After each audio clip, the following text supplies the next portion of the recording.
अस्सलाम वालेकुम। अच्छा जी, स्टार्ट करते हैं हम।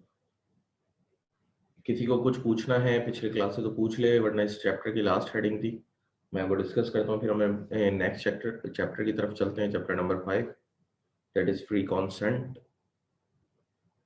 कुछ पूछना चाहते हैं तो पूछ लें, 5 मिनट है आपके पास।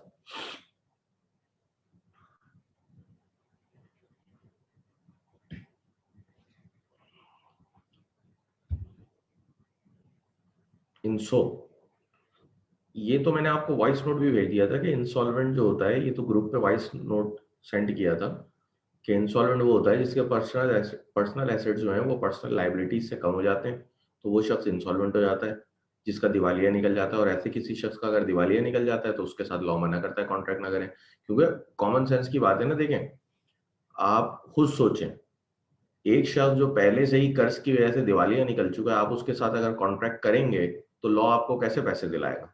वो तो पुराने ही पैसे नहीं दे पाया, तो इसलिए लॉ ने मना कर दिया कि इंस्टॉलमेंट के साथ कॉन्ट्रैक्ट मत करें।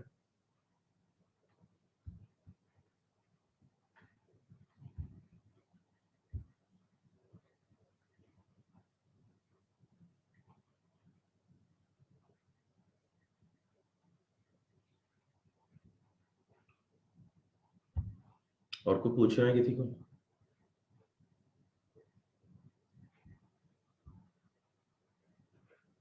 भाई, डिस्क्वालिफाइड पर्सन वो होते हैं जिनको लॉ ने मना किया हुआ है कि इनके साथ आप कॉन्ट्रैक्ट नहीं कर सकते।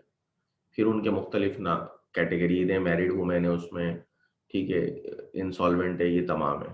तो डिस्क्वालिफाइड पर्सन का मतलब वो है जिनको लॉ ने मना करा हुआ है, इनके साथ आप कॉन्ट्रैक्ट नहीं कर सकते।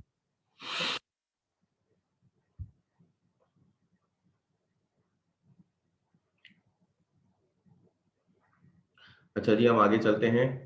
Joint stock company and corporation की हेडिंग रह गई थी, इनकॉर्पोरेटेड अंडर स्पेशल एक्ट। देखिए, कंपनी एक एक्ट के तहत फॉर्म होती है, ठीक है। कंपनी का जब फॉर्म होती है तो देखिए, कंपनी पे थोड़ी सी हम बात कर लेते हैं यहाँ पे। कंपनी बेसिकली क्या होती है? एक आर्टिफिशियल पर्सन होती है जो कि सू अपने नाम से करती है और उस पर सू किया भी जा सकता है, मतलब केस। ठीक है, आप देखिए ना, अगर आप पीएनजी पे केस करने जाएंगे तो आप पीएनजी के नाम पे करेंगे ना, पीएनजी के ऑनर के नाम पे तो नहीं करेंगे, वो तो जिंदा भी नहीं है। या जो लीगल रिप्रेजेंटेटिव है उनके नाम पे नहीं करेंगे, आप पीएनजी के नाम पे करेंगे। तो इसीलिए हम कंपनी को कहते हैं कि कंपनी एक आर्टिफिशियल पर्सन की तरह हैसियत रखती है। अब आर्टिफिशियल क्यों करते हैं? क्योंकि कुछ कॉन्ट्रैक्ट कंपनी नहीं कर सकती, फॉर एग्जांपल पर्सनल नेचर के, जैसे किसी से शादी वगैरह के वादे नहीं कर सकती, ठीक है। तो इस तरह की चीजें कंपनी परफॉर्म नहीं कर सकती ओनली। अब कंपनी का भी सीन ये होता है कि कंपनी जब आप फॉर्म करते हैं तो उसके दो बड़े इंपॉर्टेंट डॉक्यूमेंट होते हैं, एक मेमोरेंडम ऑफ एसोसिएशन होता है, दूसरा आर्टिकल ऑफ एसोसिएशन होता है। आप में से जो इंटर कॉमर्स है उनकी नो हाउ होगी, वो ऑलरेडी फैमिलियर होंगे इन टर्म्स से, वो सुन चुके होंगे अपने प्रिंसिपल ऑफ कॉमर्स के सब्जेक्ट में। तो आर्टिकल पे मैं बात नहीं करूंगा, मैं मेमोरेंडम पे थोड़ी बात कर लेता हूँ कि memorandum of association is basically a constitution of a company. ठीक है, कि वो कंपनी का कॉन्स्टिट्यूशन होता है, एक आइन की तरह होता है जिसके अंदर रहते रहते कंपनी ने तमाम काम करने होते हैं। ठीक है, उसमें मुख्तलिफ किस्म के क्लॉज होते हैं, ऑब्जेक्टिव क्लॉज होता है, नेम क्लॉज होता है, रजिस्टर्ड ऑफिस, लाइबिलिटी क्लॉज, ये तमाम चीजें मेंशन होती हैं। जो हमारे काम की बात यह है कि वो उसमें एक ऑब्जेक्टिव क्लॉज होता है। उस ऑब्जेक्टिव में लिखा हुआ होता है कि ये कंपनी किस काम के लिए फॉर्म हुई है। कंपनी उस ऑब्जेक्टिव से हट के कोई भी कॉन्ट्रैक्ट नहीं कर सकती। तो लॉ ने कहा हुआ है कि अगर कंपनी अपने मेमोरेंडम से हट के कोई कॉन्ट्रैक्ट करती है तो उन कॉन्ट्रैक्ट के लिए वो डिस्क्वालिफाइड है, आप उसके साथ वो तमाम कॉन्ट्रैक्ट नहीं कर सकते। क्लियर? तो ये बेसिकली है कि आप उसके साथ कोई भी कॉन्ट्रैक्ट नहीं कर सकते। अगर कंपनी अपने मेमोरेंडम के ऑब्जेक्टिव क्लॉज से हट के कोई कॉन्ट्रैक्ट करती है तो वो कॉन्ट्रैक्ट आप कंपनी के साथ परफॉर्म नहीं कर सकते। ठीक है, उसके लिए कंपनी को लॉ ने डिस्क्वालीफाई करार दे दिया है, सिर्फ उन कॉन्ट्रैक्ट्स के लिए जो उसके मेमोरेंडम से हट के हो। ठीक है जी, यहां तक क्लियर है? तो हम अपने नेक्स्ट चैप्टर की तरफ चलते हैं, और वो है फ्री कॉन्सेंट, जो थोड़ा बड़ा चैप्टर भी है लेकिन आसान भी है।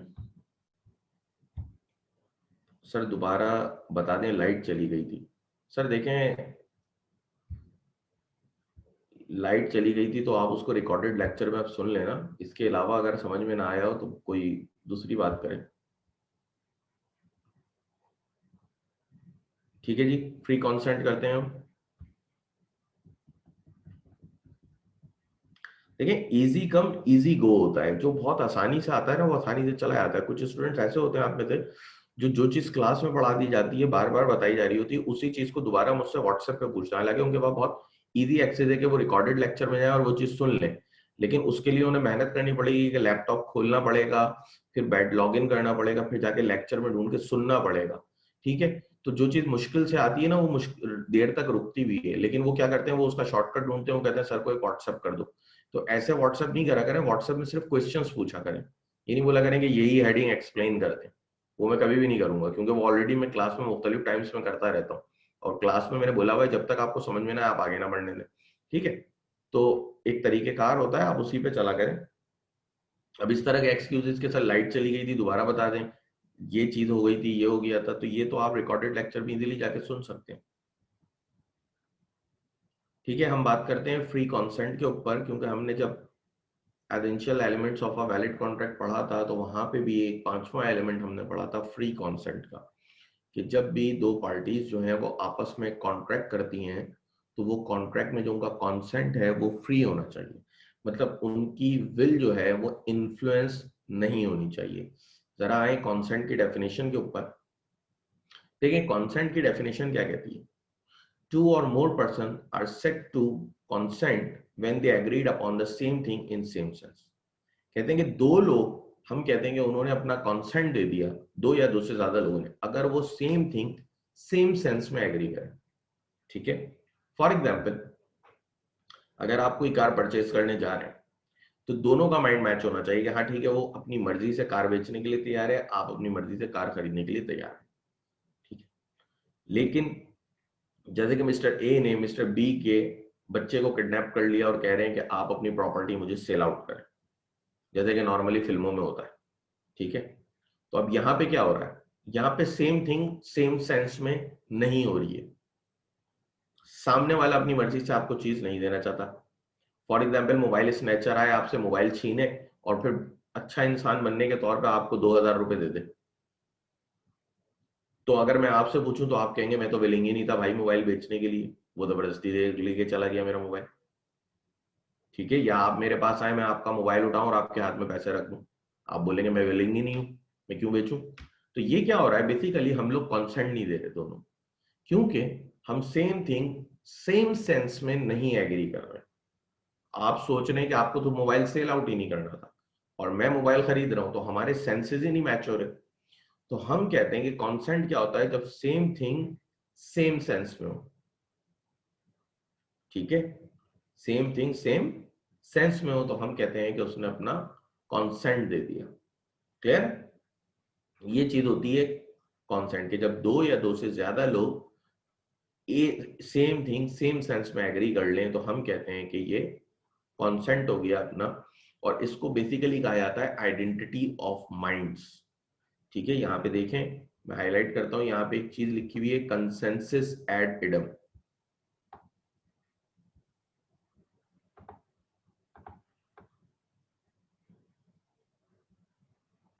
ठीक है, कंसेंसस एड इडम, ये नोट कर लिएगा अपने पास, इसके मायने होते हैं आइडेंटिटी ऑफ माइंड्स, मतलब agreeing upon the same thing in same sense. ठीक है, लैटिन है कि कंसेंसस एड इडम, के agreeing upon the same thing in same sense या आइडेंटिटी ऑफ माइंड्स, ये हम कहते हैं कि कॉन्सेंट है, और कॉन्सेंट यहीं से ड्राइव होता है। अब बात करते हैं फ्री कॉन्सेंट क्या है।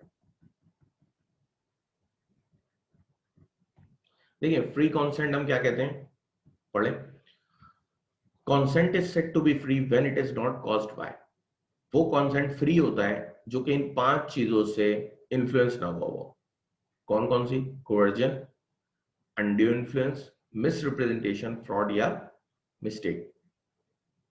ठीक है, अगर इन पांच चीजों से कोई भी कॉन्सेंट इन्फ्लुएंस नहीं हुआ होगा, इन पांच में से किसी एक से भी इन्फ्लुएंस हुआ होगा, तो हम कहेंगे कॉन्सेंट तो था लेकिन वो फ्री नहीं था। क्योंकि देखिए ना, अगर गन पॉइंट पे भी आपसे कोई बात अपनी मनवा लेता है तो बेसिकली आप तैयार तो हो जाते हैं, कॉन्सेंट तो दे देते हैं, लेकिन आप फ्री कॉन्सेंट नहीं देते, आपका कॉन्सेंट इन्फ्लुएंस्ड होता है, फ्री नहीं होता। ठीक है, तो फ्री कॉन्सेंट, कॉन्ट्रैक्ट वैलिड होने के लिए फ्री होना जरूरी है कॉन्सेंट का। तो और फ्री कब होता है? जब इन 5 में से किसी एक से भी वो इन्फ्लुएंस ना हुआ हो। किसी एक से भी अगर इन्फ्लुएंस हो गया तो हम कहेंगे कि कॉन्सेंट आपका फ्री नहीं है। ठीक है, अब हम चलते हैं आगे। अब बारी बारी इन सबको हमने पढ़ना होगा कि कौन कौन सी चीजें हैं और किस किस तरह से। तो सबसे पहला हमारे पास आता है कोवर्जन। देखिए कोवर्जन क्या होता है? कोवर्जन इज द, आप लोगों को कॉन्सेंट फ्री कॉन्सेंट तक समझ में आ गया? किसी को कुछ पूछना तो नहीं है? ठीक है। Coercion is the committing or threatening to commit any act forbidden by Pakistan Penal Code or the unlawful detaining or threatening to detain any property to the prejudice of any person whatever with the intention of causing any person to enter into an agreement। लेकिन coercion क्या है? Basically commit, या तो आप कर रहे हो या करने की धमकी भी दे रहे हो कोई भी हरकत ऐसी जो कि पाकिस्तान पेनल कोड ने मना की हुई है।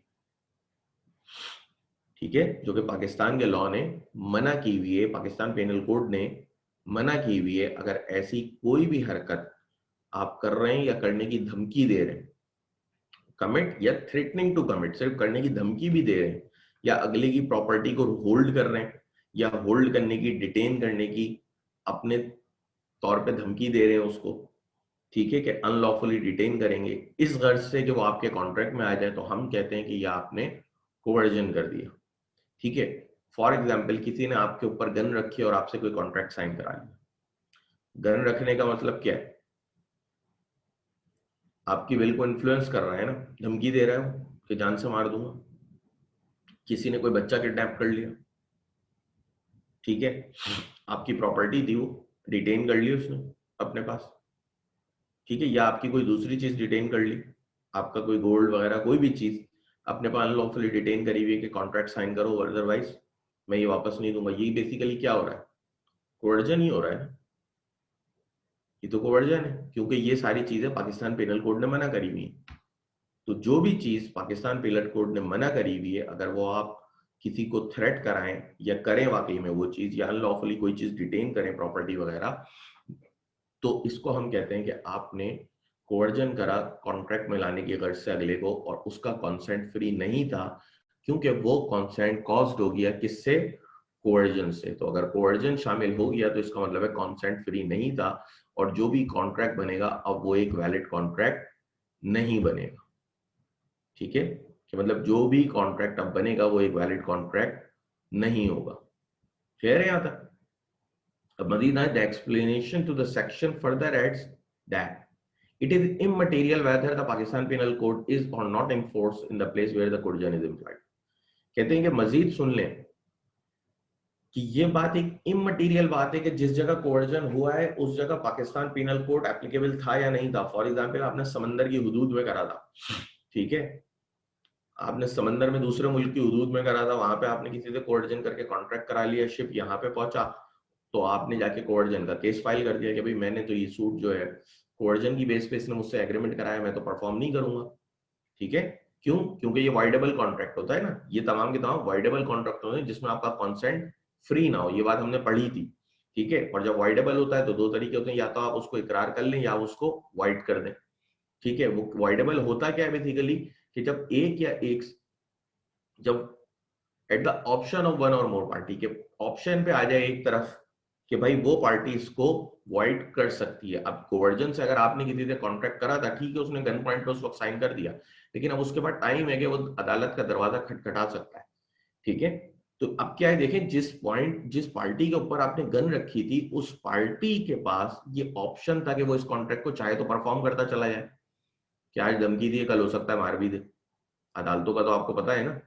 या दूसरे सीन क्या है, वो बोले नहीं मुझे भरोसा है अदलिया पे, मैं कोर्ट का दरवाजा खटखटाऊंगा, मुझे इंसाफ मिल जाएगा। ठीक है, तो दोनों सूरत हाल।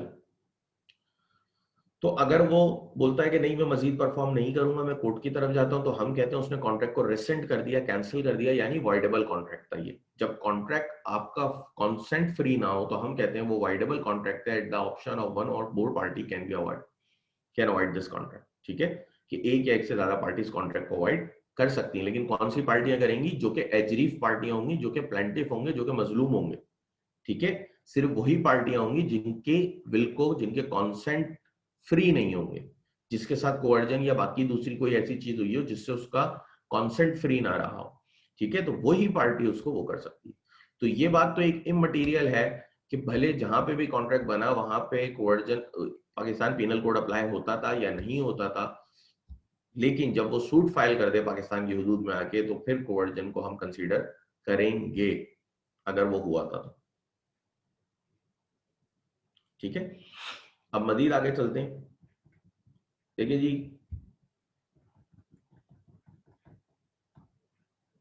the above definition can be analyzed as follows.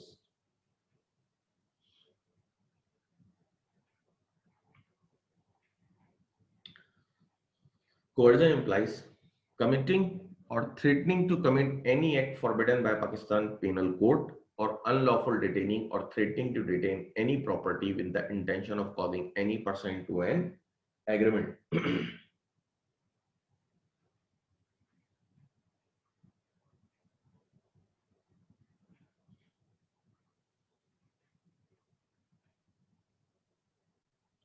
ठीक है जी, कहते हैं कि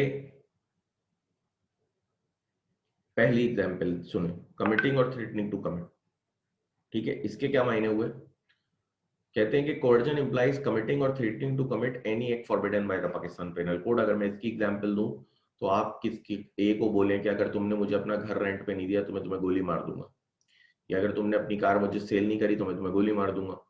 ये क्या है? ये वो एक्ट है जो कि मना करे हमें पाकिस्तान पेनल कोड ने, मना करे हमें। या मैं क्या करूं?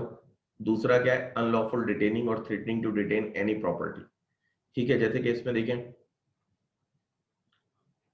एक एग्जाम्पल आपकी बुक में ही लिखी हुई है, बड़ी अच्छी मद्रासी जेंटलमैन वाली, पढ़ लिएगा बाद में। कह रहे हैं कि एक विडो है, ठीक है, उनके हस्बैंड की डेथ हो गई। उनके हस्बैंड, देखिए प्रॉपर्टी से हरगिज मुराद ये नहीं है कि सिर्फ वो इमूवेबल प्रॉपर्टी हो, प्रॉपर्टी आपका बच्चा भी होता है, ये तमाम चीजें होती हैं, ठीक है। तो एक विडो है, उनके हस्बैंड की डेथ हुई भी है, ठीक है। तो वो हॉस्पिटल जा रही हैं, तो हॉस्पिटल वाले उन्हें कह रहे हैं कि आप जो है एक बच्चा अडॉप्ट करें हमारे पास से, फिर हम आपके हस्बैंड को जो है वो बॉडी को रिलीज करेंगे, ठीक है। इस तरह की बात कर रहे हैं। तो अगर वो ऐसी बात कर रहे हैं या वो बॉडी को रिलीज कर देते हैं, या दूसरी बात आप इस तरह से ले लें, वो कह रहे हैं कि भाई कोई यतीम खाना है, वो कह रहा है कि आप हमारे पास से बच्चा अडॉप्ट करें, फिर हम आपकी जो है तदफीन वगैरह करेंगे हस्बैंड की। तो ये बेसिकली वो क्या कर रहे हैं? वो अनलॉफुली डिटेन कर रहे हैं प्रॉपर्टी को, कि वो कह रहे हैं कि हम आपको बॉडी रिलीज नहीं करेंगे जब तक कि आप जो है वो हमारे पास से बच्चा अडॉप्ट नहीं करते। कोई हॉस्पिटल अगर इस तरह की बात करता है तो फिर उस वक्त हो सकता है वो विडो उनकी बात मान जाए कि चलो यार मुझे अपने हस्बैंड की बॉडी तो मिलेगी, मैं बच्चा अडॉप्ट करने के लिए एग्री हो जाती हूँ, लेकिन कल को वो इसको कैंसिल करा सकती है कोर्ट जाके कि उस वक्त इन लोगों ने अनलॉफुली डिटेन करी हुई थी मेरी प्रॉपर्टी, ठीक है। या आपको कॉन्ट्रैक्ट में आने के लिए कोई बच्चा वगैरह किडनैप कर ले आपका, ठीक है, कोई किडनैप करा हुआ है, तो वो क्या करा हुआ है? अनलॉफुली आपकी डिटेन करा हुआ है प्रॉपर्टी, कि आप पहले एग्रीमेंट साइन करेंगे, उसके बाद हम आपके बच्चे को रिलीज करेंगे। तो ये तमाम की तमाम चीजें कोर्जन में आती हैं, ठीक है। कि कोई भी कमिट, थ्रेटनिंग टू कमिट, या unlawfully detention of any property with the intention to induce the other party to come into the contract, तो ये तमाम की तमाम चीजें आपकी कोवर्जन में आती हैं। क्लियर है?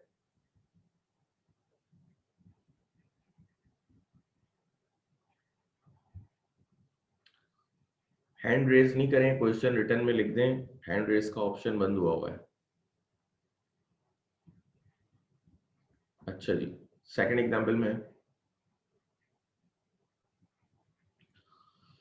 second is the act constituting coercion may be directed at any person and not necessarily at the other party to the agreement. Likewise, it may proceed even from a stranger out to the contract.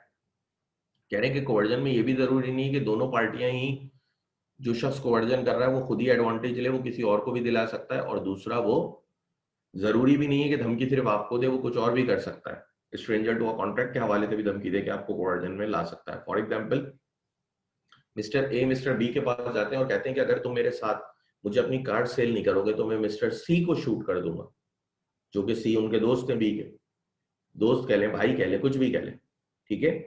तो अब यहाँ पे हो क्या रहा है, यहाँ पे बेसिकली वो डायरेक्टली ए को धमकी तो दे रहे हैं, लेकिन शूट करने का किसको कह रहे हैं, सी को। वो धमकी तो बी को दे रहे हैं, लेकिन शूट करने का ए किसे कह रहे हैं, सी को। तो यहाँ पे कोवर्जन को क्या जरूरी नहीं है कि वो डायरेक्ट उन्हीं को, वो किसी को भी हो सकता है, ठीक है, आपको एग्रीमेंट में लाने के लिए। फॉर एग्जाम्पल वो आपके पास आते हैं और कहते हैं कि अगर तुमने मिस्टर डी को अपनी कार सेल नहीं करी तो मैं तुम्हें शूट कर दूंगा। अब अगर देखें तो बेनिफिट वो खुद नहीं ले रहे, वो बेनिफिट किसको दिला रहे हैं, डी को दिला रहे हैं, लेकिन आपको एग्रीमेंट में लेकर आ रहे हैं डी के। किस तरह से, कोवर्जन करके। क्या कह रहे हैं कि अगर डी को तुमने कार सेल नहीं करी तो मैं तुम्हें शूट कर दूंगा। तो दर हकीकत वो कोवर्जन करके डी को बेनिफिट दिला रहे हैं, ठीक है। तो ये दोनों चीजें कोवर्जन में हो सकती हैं कि आप अपने लिए भी कुछ करवा सकते हैं या किसी और के लिए भी, और धमकी आप सामने वाली पार्टी को भी डायरेक्ट दे सकते हैं या उसके किसी जान पहचान वाले के हवाले से भी कर सकते हैं। फिर तीसरी बात वही है कि ये बात मैटर नहीं करती कि पाकिस्तान पेनल कोड वहां अप्लाई होता है या नहीं होता। अगर कॉन्ट्रैक्ट कहीं पे भी हुआ हो, लेकिन अगर उसका सूट फाइल पाकिस्तान में आके कर दें पार्टियां, तो हम कहते हैं कि कोवर्जन अप्लाई होना है, आपको प्रूफ करना है, ठीक है।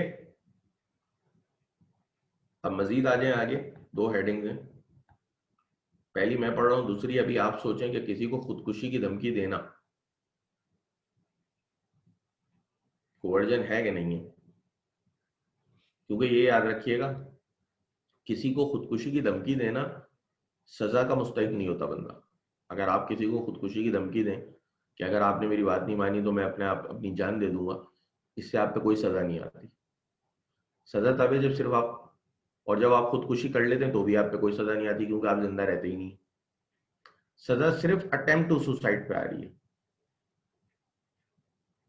ठीक है। पनिशेबल क्या है, अटेम्प्ट टू सुसाइड, कि जब सुसाइड करने की आप अटेम्प्ट दे लें वो पनिशेबल है।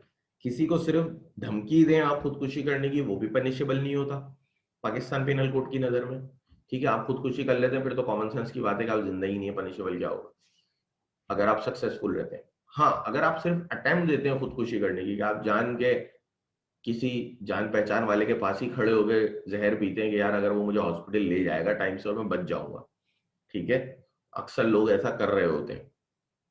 तो इसमें सीन क्या है, इसमें सीन ये कि आप अटेम्प्ट दे रहे हैं, ये जो अटेम्प्ट देना है सिर्फ ये पनिशेबल, ठीक है। तो इस चीज को भी थोड़ा आप लोग सोचिएगा कि भाई खुदकुशी करना जो है वो कोर्जन होगा या नहीं होगा, या किसी को खुदकुशी की धमकी देना कोर्जन होगा नहीं होगा, ठीक है। मैं इससे पहले वाली हेडिंग तब तक पढ़ाता हूँ, threat to file a suit. अच्छा, जिसको अगर आंसर समझ में आ जाए तो वो मुझे मैसेज कर दिएगा इस पर, 5 मिनट दूंगा मैं इसके बाद पढ़ने के लिए।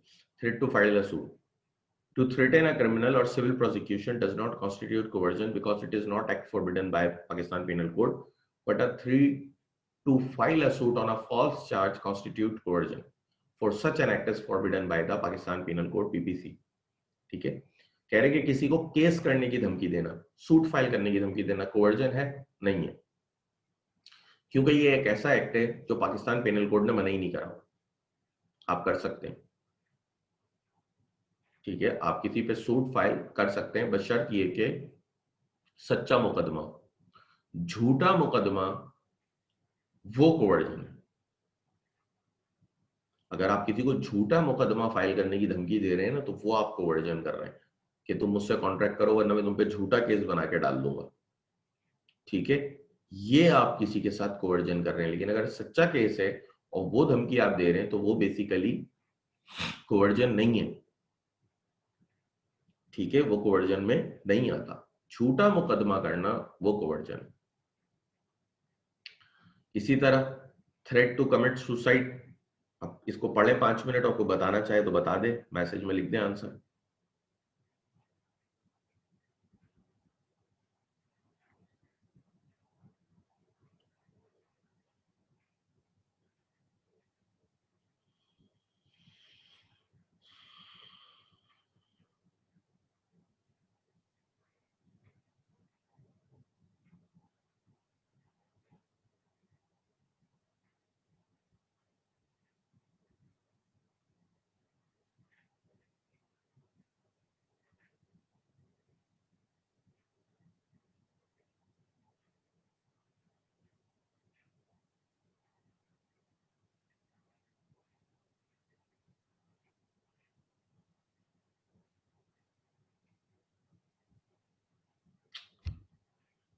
ब्लू वेल गेम, ये क्या है भाई?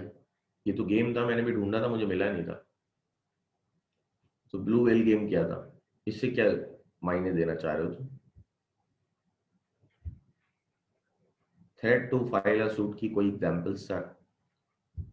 Threat to file a suit की बहुत सी एग्जांपल है। अगर आपको पता है किसी साहब ने कोई गलती करी हुई है, उन पे कोई, उन्होंने जुर्म किया था, आप उसको अगर सच्चे केस की धमकी दे रहे हैं मेरे साथ कॉन्ट्रैक्ट में आ जाओ वरना तुम पे मैं वो केस फाइल करवा दूंगा, तो ये बेसिकली आप कोवर्जन थोड़ी कर रहे हैं, ये तो उसको थ्रेट सही दे रहे हैं आप। प्रेजेंट केस है उसका। ठीक है, हाँ फॉल्स केस, झूठा मुकदमा बनाने की धमकी है तो वो फिर गलती है। ठीक है, वो फिर गलती है।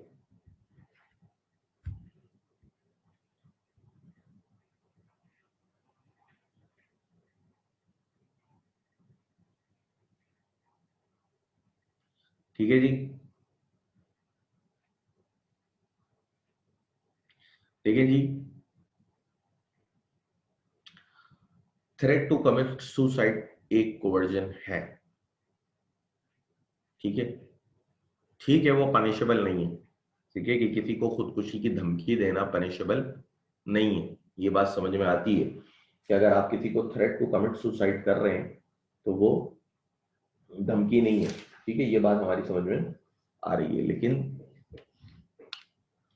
सॉरी, पनिशेबल नहीं है, ये बात तो क्लियर हो रही है। लेकिन threat to commit suicide coercion होती है किस तरह से, मैं वापस से डेफिनेशन पे आता हूं, देखें। डेफिनेशन में लिखा है coercion is the committing or threatening to commit any act forbidden by, जो चीज कानून ने, पाकिस्तान पिनल कोड ने आपको मना की हुई है। उन्होंने कहीं नहीं लिखा any act punishable bye the Pakistan penal code. ठीक है, उन्होंने लिखा है any act forbidden by the Pakistan penal code, जो कि कोर्ट ने मना की हुई है। तो खुदकुशी करना मना है, खुदकुशी की धमकी देना भी मना है। ठीक है, तो ये चीज कोवर्जन होती है। ठीक है, आप इसको पढ़ेंगे तो यही है, neither suicide nor threat to commit suicide is punishable under the Pakistan penal code, only an attempt to commit suicide is punishable under it. ठीक है, बाकी ये पूरा एक केस लिखा हुआ है इन्होंने कि इन्होंने एक कोर्ट का जिक्र किया हुआ है कि उस कोर्ट ने उसको कोवर्जन करार दिया। क्यों दिया? क्योंकि उन्होंने यही देखा कि कोवर्जन क्या है, वो चीज जो कानून ने मना की हुई है, ना कि वो चीज जो कानून में पनिशेबल है। तो कमिट सुसाइड करना या सुसाइड करने की धमकी देना, ये चीजें मना है पाकिस्तान पेनल कोड में। तो जो चीज मना है वो कोवर्जन होती है। तो threat to commit suicide is a coercion. ठीक है, आगे चलते हैं हम। ड्यूरेस, देखिए ड्यूरेस जो टर्म है इसको मैं मजीद बता देता हूं आपको। The term duress is used in English law to denote illegal imprisonment or either actual or threatened violence over the body. Basically duress क्या होता है, ये भी किसी का कॉन्सेंट लेने के लिए यूज करते हैं, लेकिन ये इलीगल इम्प्रिजनमेंट है कि किसी को आप गैर कानूनी तरीके से कैद कर लें अपने पास, गैर कानूनी तरीके से कैद करें और फिजिकली उसके ऊपर वायलेंस करें, उसको मारें, ये सब करें, तो वो कहते हैं कि ड्यूरेस और कोवर्जन जो है वो एक ही चीज है। ठीक है, लेकिन अगर इसमें डिफरेंस है, किस तरह से देंगे। ड्यूरेस क्या है, दरअकीकत आपने किसी को गैर कानूनी तरीके से अपने पास कैद में रख लिया और उसको आपने फिजिकल वायलेंस किया है। The term duress is used in English law to denote illegal imprisonment or either actual or threatened violence over the body of another or his wife or children with a view to obtain the consent of that party to the agreement. In short, the duress, the act or threat must be aimed at the life, liberty of the other party to the contract or the members of his family. तो basically क्या है, physical violence ही होगी। ठीक है, physically आप किसी को violence करें मतलब डायरेक्ट जान पे बनाती है, तो ये बेसिकली ड्यूरेस पे आ रहा होता है। लेकिन अगर कोवर्जन की टर्म हम देखते हैं तो ये मोर वाइडर है बनिस्बत ड्यूरेस की, ये ज्यादा बड़ी टर्म है। क्यों? क्योंकि इसमें ना सिर्फ ड्यूरेस शामिल हो रहा है कि ठीक है आप किसी को धमकी दे रहे हैं, ये कर रहे हैं, कमिट कर रहे हैं, फिजिकल वायलेंस कर रहे हैं, ना सिर्फ ये चीजें शामिल हो रही हैं बल्कि अनलॉफुल डिटेंशन ऑफ प्रॉपर्टी भी शामिल हो रहा है कि आप किसी की प्रॉपर्टी को अनलॉफुली अपने पास डिटेन कर लें, तो वो एरिया भी शामिल हो रहा है। तो अगर हम देखें तो ड्यूरेस से ज्यादा वाइडर टर्म क्या है, कोवर्जन की है, क्योंकि कोवर्जन के अंदर ना सिर्फ ड्यूरेस आ रहा है बस कि उसके अंदर अनलॉफुल डिटेंशन ऑफ प्रॉपर्टी भी आ रहा है। ठीक है, तो कोवर्जन का एक वाइडर स्कोप है। ठीक है, अब कुछ इफेक्ट्स होते हैं कोवर्जन के। उनको देख लेते हैं। A contract brought about coercion is voidable at the option of the party whose consent was so caused. This means that the aggrieved party may either exercise the option to affirm the transaction and hold the other party bound by it, or repudiate the transaction by exercising a right of rescission. As per section 64, if the aggrieved party opts to rescind the voidable contract, he must restore any benefit received by him under the contract to the other party from whom received. The burden of proof that coercion was caused lies on the party who wants set aside the contract on the plea of coercion. ठीक है जी। Basically वो कह क्या रहे हैं,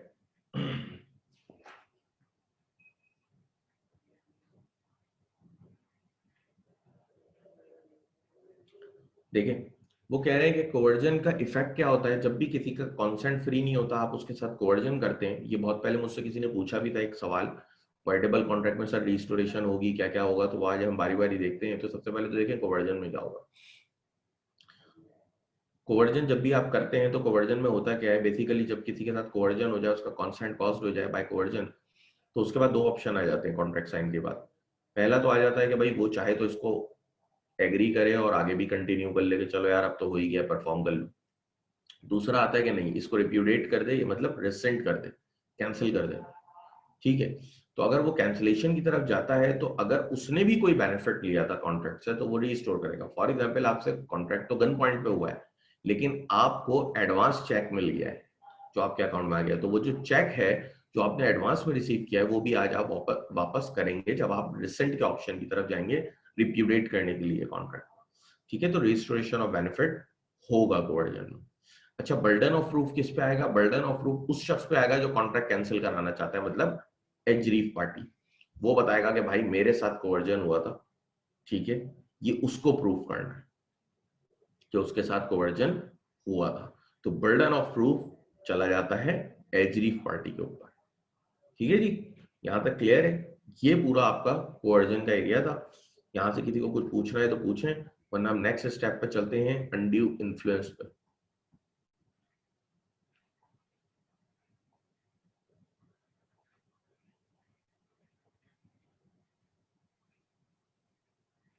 वैसे तो आसान से ही चैप्टर है, ये बहुत बड़ा है लेकिन आसान बहुत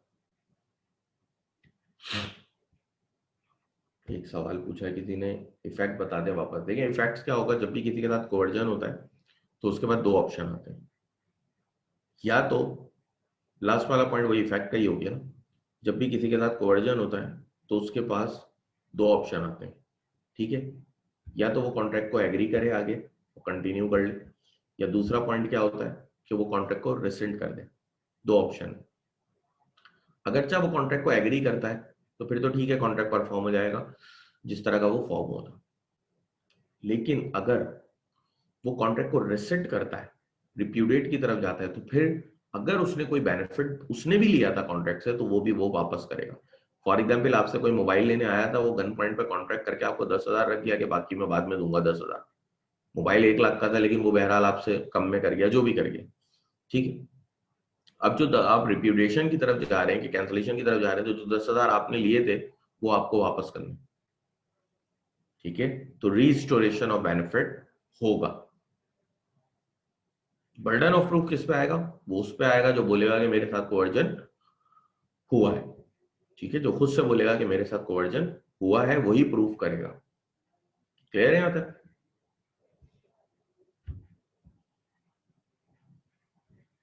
ठीक है जी, आगे चलते हैं अनड्यू इन्फ्लुएंस के ऊपर। देखिए, a contract is said to be induced by undue influence where, कि हम कहेंगे कि कॉन्ट्रैक्ट में अनड्यू इन्फ्लुएंस हो गया। वो अनड्यू इन्फ्लुएंस से इंड्यूस्ड हो गया जहां पे the relation subsisting between the parties are such that one of the parties is in a position to dominate the will of the other। कि पार्टीज के बीच में कुछ ऐसा रिलेशन है कि उनमें से एक जो है वो डोमिनेंट है कि वो अगले की विल को डोमिनेट कर सकता है, अगले की विल पे काबू पा सकता है। कैसे होते हैं ऐसे रिलेशन? जैसे कि मेरा और मेरे सबऑर्डिनेट का होगा जो मेरे अंडर में जॉब कर रहा है, मैं उनकी विल पे काबू पा सकता हूँ। आपके घर में मास्टर एंड सर्वेंट, जो मालिक और नौकर का रिश्ता होता है, वो भी ऐसा ही होता है। डॉक्टर और पेशेंट का भी ऐसे ही होता है। वकील और क्लाइंट का भी रिश्ता ऐसे ही होता है। ये वो लोग हैं जो अगले की विल पे काबू पा सकते हैं। दूसरा, he uses the position to obtain an unfair advantage over the other, कि वो उस पोजीशन को यूज भी करे, जो डोमिनेटिंग पोजीशन में था, जो डोमिनेंट था, वो उस पोजीशन को यूज भी करे दूसरे के ऊपर एक अनफेयर एडवांटेज लेने के लिए। देखिए ना, जैसे कि मैं आपको बताऊं, मैं हूं, मुझे अपने सबॉर्डिनेट का, अपने अंडर में जो जॉब करते हैं, उनका एक मोबाइल पसंद आ गया फॉर एग्जाम्पल। अब मैं उससे कहूं अपना मोबाइल सेल कर रहे हो, मना कर देगा, वो मना कर देगा, क्योंकि वो नहीं बेचना चाहता। लेकिन अगर मैं इसको इस तरह से कहूं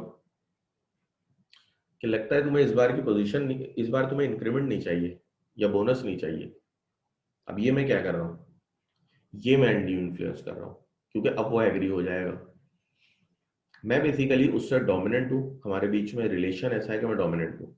और दूसरी चीज में क्या कर रहा हूँ, मैं अपनी पोजीशन को यूज भी कर रहा हूँ उसके विल को डोमिनेट करने के लिए, उसके विल पे काबू पा रहा हूँ, अपनी पोजीशन को यूज कर रहा हूँ ताकि एक अनफेयर एडवांटेज ले लूं कि जो मोबाइल फोन वो मुझे सेल नहीं करना चाह रहा था, मैंने बोला कि नहीं, मैं जो है ये मोबाइल तुमसे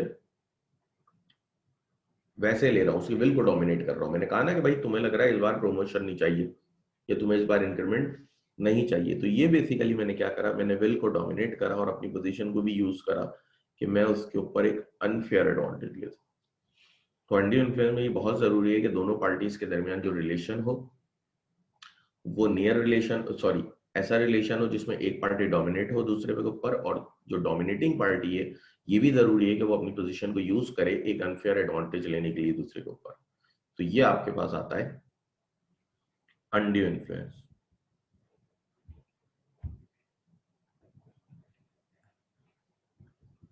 अब मजीद आते हैं कि कब हम कहते हैं कि एक पर्सन जो है वो दूसरे की पोजीशन को, person is deemed to be in a position to dominate the will of another, कि कब हम किसी शख्स को ये तसव्वुर करेंगे, ये ख्याल करेंगे कि ये अगले की विल को डोमिनेट कर सकता है जो इसके रिलेशन में, where he holds a real or apparent authority over the other, वो एक अपर अथॉरिटी रखता है। फॉर एग्जाम्पल, इसमें लिखी हुई भी है मास्टर एंड सर्वेंट की, अपर अथॉरिटी है ना मास्टर की, वो विल को डोमिनेट कर सकता है सर्वेंट की। पुलिस ऑफिसर एंड एक्यूज्ड की, मतलब जो थाने का एसएचओ होता है उसके अंडर में जो बंद हो रहे, जेल में मुजरिम बंद होते हैं, ठीक है, वो भी उनकी विल को डोमिनेट कर सकता है डोमिनेटिंग पोजीशन में। तो पहला तो ये हो गया। दूसरा, where he stand a fiduciary relation to the other, fiduciary relation means a relation of mutual trust and confidence, such a relationship is supposed to exist in the following cases। कह रहे हैं कि जहां पे फ्यूजरी रिलेशन, भरोसे का रिश्ता हो, करीबी, एक ट्रस्ट एंड कॉन्फिडेंस का रिश्ता हो, तो ऐसे रिलेशन में भी हम कहते हैं कि विल डोमिनेट हो जाती है, एक शख्स डोमिनेटिंग पोजीशन में होता है। जैसे कि बाप और बेटे का रिश्ता, फादर एंड सन का रिश्ता, गार्जियन एंड वार्ड का रिश्ता, सॉलिसिटर एंड क्लाइंट का रिश्ता, मतलब वही वकील और क्लाइंट का रिश्ता, डॉक्टर एंड पेशेंट, ठीक है। फिर जो गुरु एंड डिसिपल, जो ये आपके हमारे उसमें कहें तो जैसे मुरीद और मुर्शिद जो होते हैं, इनका भी रिश्ता, ठीक है, ये एक भरोसे का रिश्ता है। इनके अंदर भी मुरीद जो है, मुर्शिद जो है, वो डोमिनेट कर रहे होते हैं, अगले की विल को डोमिनेट कर सकते हैं, ठीक है। तो वहां पे भी है। इसी तरह डॉक्टर एंड क्लाइंट पे है, पेशेंट पे है कि डॉक्टर भी पेशेंट की विल को डोमिनेट कर सकता है, ठीक है, यहाँ पे भी सीन है। इसी तरह सॉलिसिटर एंड क्लाइंट, ठीक है। एक मिनट, सवाल आया सर, अगर डोमिनेट पार्टी ब्लैकमेल करे तो भी अंडर तो ब्लैकमेल ही तो अंडर इन्फ्लुएंस हो रहा है बेसिकली, कि वो अपनी पोजीशन को यूज कर रहा है। ब्लैकमेल देखो बेसिकली बहुत वाइडर टर्म है, ठीक है, ब्लैकमेल एक बहुत वाइडर टर्म है। किस तरह से? क्योंकि ब्लैकमेल में कोवर्जन भी तो आ रहा है, आप किसी के बच्चे को किडनैप करके उसका ब्लैकमेल कर रहे हो, ठीक है, तो ब्लैकमेल एक बहुत वाइडर टर्म है, ठीक है। तो इसलिए ब्लैकमेल ही हम अंडर इन्फ्लुएंस का वर्ड यूज करेंगे, ठीक है जनाब। तो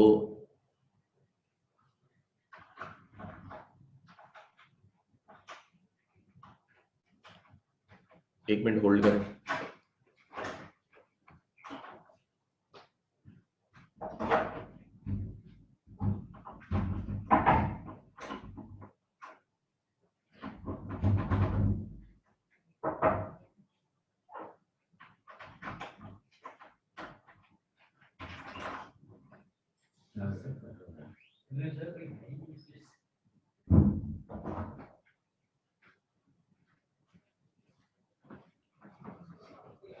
ठीक है जी,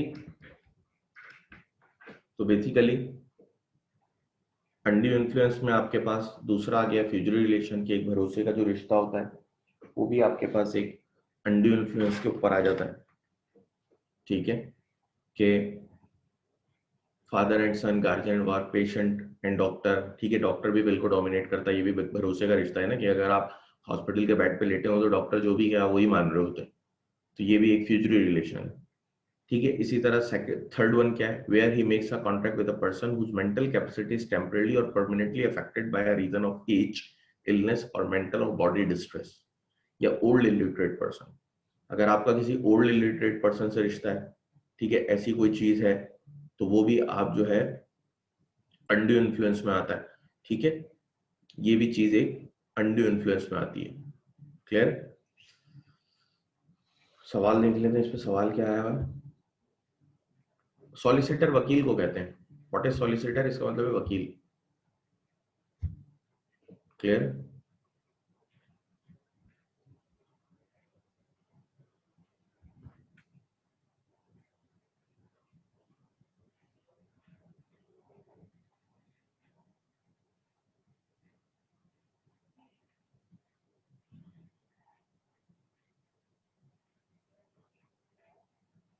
फिर नेक्स्ट आपके पास आता है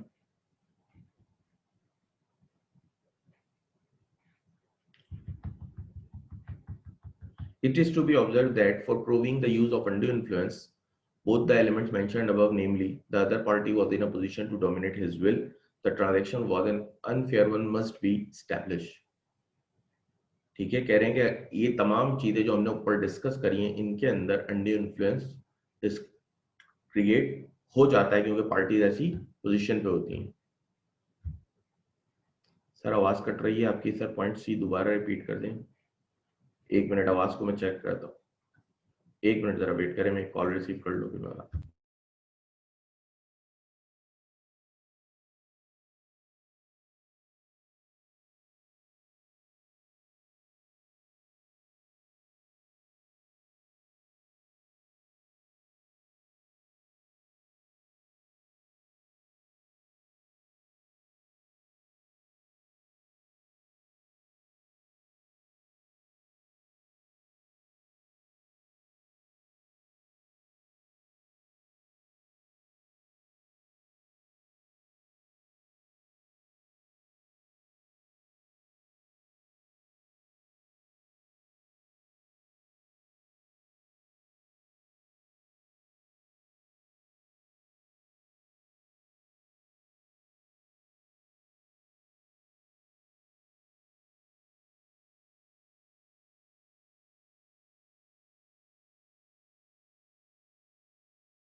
चलिए, बड़ी माजरत, मेरी कॉल आ गई थी।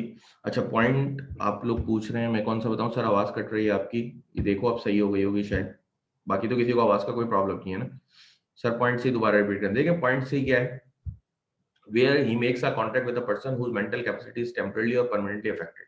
देखिए, आप जब किसी ऐसे शख्स के साथ कॉन्ट्रैक्ट करें जिसकी मेंटल कैपेसिटी अफेक्टेड हो गई हो, ठीक है, फॉर एग्जाम्पल आप किसी 90 साल के बंदे से कॉन्ट्रैक्ट कर रहे हैं, अब उसकी मेंटल कैपेसिटी अफेक्टेड हो गई है, तो आप उसकी विल को डोमिनेट कर सकते हैं। ठीक है, बॉडी डिस्ट्रेस की वजह से हो सकती है, या किसी इलिटरेट पर्सन की विल को आप डोमिनेट कर सकते हैं। तो बेसिकली पॉइंट नंबर सी हमें ये कह रहा है कि अगर ऐसा भी कोई केस है, फॉर एग्जाम्पल अब आप हैं, आप यंग हैं, 18-20 साल उम्र होगी, आप एक 90 साल के बंदी की विल को डोमिनेट कर सकते हैं। ठीक है, क्योंकि उसकी सोचने समझने की सलाहियत में और आपकी सोचने समझने की सलाहियत में बड़ा फर्क है, तो आप उसकी विल को डोमिनेट कर सकते हैं। ठीक है, तो पॉइंट नंबर सी बेसिकली ये कह रहा है कि अगर ऐसा भी केस है तो वो अनड्यू इन्फ्लुएंस हो जाता है। ठीक है, नेक्स्ट क्वेश्चन है, पॉइंट सी रिपीट कर दिया मैंने। ठीक है, 3 में अनड्यू इन्फ्लुएंस फिर से बता देंगे, तो अभी बता दिया ना कि अगर आप किसी ऐसे शख्स के साथ कॉन्ट्रैक्ट कर रहे हैं जिसकी विल को आप डोमिनेट कर सकते हैं क्योंकि वो बहुत ज्यादा एजिड हो गया है, तो ये अनड्यू इन्फ्लुएंस में आता है। ठीक है, आप किसी 90 साल के बंदे से कॉन्ट्रैक्ट कर रहे हैं तो आप उसकी विल को डोमिनेट कर सकते हैं, या कोई इलिटरेट पर्सन से आप कर रहे हैं तो वहां पे भी आपके बीच में एक अनड्यू इन्फ्लुएंस क्रिएट हो जाएगा। फिर आप आते हैं प्रिजम्पशन ऑफ अनड्यू इन्फ्लुएंस। ठीक है, कि कहाँ कहाँ पे अनड्यू इन्फ्लुएंस को गुमान करते हैं, कहाँ नहीं करते, ये देख लेते हैं। Undue influence is presumed to exist under the circumstances mentioned above in sub clauses A, B and C. कह रहे ऊपर वाले तीनों क्लॉजेस के अंदर अनड्यू इन्फ्लुएंस गुमान किया जाता है कि इन जगहों पे अनड्यू इन्फ्लुएंस है। एक मजीद आगे देखें, in other words for example where the relationship between the contracted party is that of a master and service, father and son, doctor and patient, solicitor and client, और where one of the parties of to the contract is an old illiterate person, there is no need of proving the use of undue influence by the party whose concern was so cost, merely status of parties is enough to prove the existence of undue influence in these cases। कह रहे हैं कि भाई जो भी ऊपर cases हमने discuss कर रहे हैं, जैसे कि मास्टर एंड सर्विस है, पेशेंट एंड डॉक्टर है, सॉलिसिटर एंड क्लाइंट, इन तमाम केसेस के अंदर आपको अनड्यू इन्फ्लुएंस प्रूव करने की भी जरूरत नहीं है। सिर्फ आप अपना रिलेशन प्रूव कर देंगे, जी ये डॉक्टर थे, मैं इनका पेशेंट था। ठीक है, यही प्रूफ करना काफी होगा कि यहाँ पे अनड्यू इन्फ्लुएंस एग्जिस्ट करता है लॉ की नजर में। ठीक है, सिर्फ इतना ही प्रूफ करना काफी होगा कि यहाँ पे अनड्यू इन्फ्लुएंस लॉ की नजर में एग्जिस्ट करता है। ठीक है, क्लियर है ये बात? अब merely status of parties, ठीक है, मजीद आगे पढ़े, presumption of undue influence is also there in case of a contract by or with a pardanashin women. Pardanashin women क्या होती है लॉ की नजर में? थोड़ी डिफरेंट होती है, आप लोग शायद उसको थोड़ा डिफरेंट समझते हो। ठीक है, पर्दानशी वुमेन इसमें आगे है, और ये आप कल पढ़ के भी आइएगा, क्योंकि ये मैं पूछ भी लूंगा किसी से पर्दानशी वुमेन, माइक ऑन करवा के उसका कि क्या है। तो पर्दानशी वुमेन के केस में भी अनड्यू इन्फ्लुएंस कभी कभी आ जाता है, वहां पे भी लाए करता है। ठीक है, तो ऊपर वाले जितने भी केसेस थे ए बी सी क्लॉजेस में जो आपने पढ़े, वहां पे उन केसेस के अंदर सिर्फ अपना रिश्ता ही आप अगर प्रूफ कर दें तो हम कहते हैं कि अनड्यू इन्फ्लुएंस लाजमी एग्जिस्ट करता होगा, क्योंकि इनका रिलेशन ही इस तरह का है। ठीक है, फिर आगे आते हैं, हम कहते हैं कि पर्दानशी वुमेन में भी करता है। फिर मजीद आगे है, there is however no presumption of undue influence in the following cases. लेकिन ये केसेस वो हैं जिनके अंदर अनड्यू इन्फ्लुएंस को गुमान नहीं किया जाता, इनके अंदर गुमान नहीं किया जा रहा। ठीक है, इनके अंदर आपने प्रूफ करना पड़ेगा, ऊपर वाले में सिर्फ आपने रिलेशन प्रूफ करना है। एक मिनट, क्वेश्चन पूछा किसी ने? पढ़ना किताब से ही है भाई। ठीक है, अब ये वाले जो केसेस नीचे लिखे हुए देखिए, ऊपर वाले जो केसेस थे उनके अंदर अनड्यू इन्फ्लुएंस आपने प्रूफ नहीं करना था, आपने सिर्फ अपना रिश्ता प्रूफ करना था। हम खुद ही समझ जाते कि अनड्यू इन्फ्लुएंस लाजमी हुआ होगा। लेकिन ये जो केसेस हैं इनके अंदर आपने प्रूफ करना है कि अनड्यू इन्फ्लुएंस हुआ है। कैसे? हस्बैंड एंड वाइफ, देखिए अगर सिर्फ इंगेज टू मैरी है, शादी होने का वादा वादा हो रहा है, तो वहां तो अनड्यू इन्फ्लुएंस हो जाता है कि अभी शादी हुई नहीं है। ठीक है, वहां पे हो जाता है इस तरह का अनड्यू इन्फ्लुएंस। लेकिन अगर हस्बैंड एंड वाइफ है, ऑलरेडी मैरिड हुए हुए, वहां पे अनड्यू इन्फ्लुएंस प्रूफ करना पड़ेगा, खुद से एग्जिस्ट नहीं करता। मदर एंड डॉटर में भी, फादर एंड सन में ऑलरेडी हम अज्यूम करते हैं कि हाँ अनड्यू इन्फ्लुएंस होगा। लेकिन मदर एंड डॉटर में अनड्यू इन्फ्लुएंस को आपने प्रूफ करना है, ग्रैंडसन एंड ग्रैंडफादर में भी प्रूफ करना है, लैंडलॉर्ड एंड टेनेंट में भी प्रूफ करना होता है, और क्रेडिटर एंड डेटर में भी आपने, अगर आप एलिगेशन लगा रहे हैं अनड्यू इन्फ्लुएंस की, तो आपने प्रूफ करना है। प्रूफ कौन करेगा? लाजमी सी बात है जो एलिगेशन लगाएगा कि अनड्यू इन्फ्लुएंस हुआ है। ठीक है जी, सॉरी,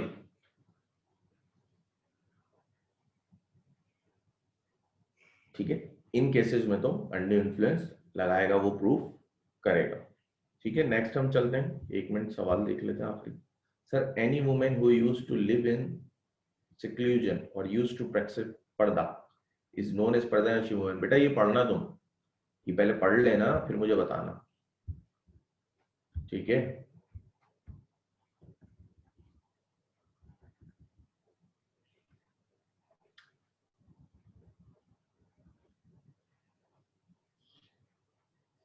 देखें, बर्डन ऑफ प्रूफ मजीद देख लेते हैं। Burden of proof and rebutting the presumption. In cases where there is a presumption of undue influence, the burden of proving that the person who was in a position to dominate the will of another did not use it. अब देखिए, undue influence में burden of proof बड़ा अजीब है। कुछ cases आपने ऐसे पढ़े हैं जहां पे सिर्फ रिश्ता ही देख के पता चल रहा है कि undue influence हुआ हुआ है, जैसे कि पेशेंट और डॉक्टर का जो रिश्ता था, वकील और क्लाइंट का जो रिश्ता था। अब क्योंकि डॉक्टर और पेशेंट के केस में आपको पता है कि डॉक्टर उस डोमिनेटिंग पोजीशन में होता है कि वो पेशेंट की विल को डोमिनेट कर सकता है, तो यहां पे सिर्फ इन दोनों का रिलेशन ही इस बात को बता देता है कि अनड्यू इन्फ्लुएंस है। यहां पे burden of proof dominating party पे जाता है कि मैंने अनड्यू इन्फ्लुएंस नहीं किया इसके साथ, ठीक है। यहां पे बर्डन ऑफ प्रूफ जा रहा है डोमिनेटिंग पार्टी की तरफ, जहां पे प्रिजम्पशन ऑलरेडी है कि अनड्यू इन्फ्लुएंस होगा। लेकिन फिर आपने कुछ केसेस ऐसे पढ़े जैसे कि लैंडलॉर्ड एंड टेनेंट का पढ़ा, ठीक है, एक डोमिनेट है एक नहीं है, लेकिन यहां पे गुमान नहीं किया जाता कि ऑलरेडी अनड्यू इन्फ्लुएंस होगा। यहां पे अगर अनड्यू इन्फ्लुएंस हुआ है तो जो वीकर पार्टी है जो कह रही है कि मेरे साथ अनड्यू इन्फ्लुएंस हुआ है, जैसे कि लैंडलॉर्ड है टेनेंट में टेनेंट है, तो वो टेनेंट प्रूफ करेगा। तो प्रूफ कौन करेगा? टेनेंट करेगा कि अनड्यू इन्फ्लुएंस मेरे साथ हुआ। ठीक है, in cases where there is a presumption of undue influence, the burden of proving that the person who was in a position to dominate the will of another did not use his position to obtain an unfair advantage will lie upon the person who was in a position to dominate the will of other। ठीक है, he can rebut or oppose the presumption by arguing the full disclosure of fact was made that the price was adequate। ठीक है, वो तमाम चीजें बताएगा कि भाई, जब वो प्रूफ करेगा डोमिनेटिंग पोजीशन वाला कि मैंने इन्फ्लुएंस नहीं करा, वो पूरा बताएगा कि भाई आर्ग्यू में क्या क्या चीजें देगा, फुल डिस्क्लोजर देगा, फैक्ट्स का तमाम सच्चाइयां बताएगा, ये भी बताएगा कि जो प्राइस मैंने पे करी है या ली है वो भी बिल्कुल मुनासिब थी, और तीसरा ये भी बताएगा, ये भी चीज प्रूफ करेगा कि इस शख्स के पास इंडिपेंडेंट एडवाइस लेने का भी मौका था, कि ये किसी भी इंडिपेंडेंटली जाके एडवाइस ले सकता था। ठीक है, तो अब अनड्यू इन्फ्लुएंस में बर्डन ऑफ प्रूफ अगर देखें तो केस टू केस वेरी कर रहा है, कि वो केसेस भी हैं जहां पे हम अज्यूम करते हैं कि यहाँ तो अनड्यू इन्फ्लुएंस हर हाल में होगा, तो उन केसेस में अनड्यू इन्फ्लुएंस में जो बर्डन ऑफ प्रूफ आ रहा है वो कहाँ पे आ रहा है? वो आ रहा है उनके ऊपर जो कि लोग इन डोमिनेटिंग पोजीशन में। और दूसरे में अगर आप देखें जिन केसेस में हम कहते हैं कि अनड्यू इन्फ्लुएंस, खुद से गुमान नहीं कर लेते कि इनका रिश्ता ही बता रहा है कि अनड्यू इन्फ्लुएंस होगा, ठीक है, एक डोमिनेट है एक नहीं है, लेकिन ऐसा नहीं है कि अनड्यू इन्फ्लुएंस हर हाल में होगा। ठीक है, वहां पे आपको प्रूफ करना होगा, बर्डन ऑफ प्रूफ उस पे आएगा, वो वीकर पार्टी के ऊपर आएगा, जो पार्टी वीक है, कि जनाब बर्डन ऑफ प्रूफ मेरे ऊपर आ रहा है कि मैंने प्रूफ करना है। ठीक है, इफेक्ट्स देख लेते हैं अनड्यू इन्फ्लुएंस के, जैसे हमने कोवर्जन के देखे थे। When consent to an agreement is caused by undue influence, the agreement is a contract voidable at the option of the party whose consent was so called। वही बात है कि अगर कॉन्ट्रैक्ट में undue influence हुआ है तो कॉन्ट्रैक्ट जो है वो voidable है उस पार्टी के ऑप्शन पे जिसका consent caused हुआ है undue influence। Any such contract may be set aside either absolutely or if the party who was entitled to void it has received any benefit thereunder upon such terms and conditions as the court may seem just। ठीक है, basically वो कह रहे हैं कि आपके जो effects हैं,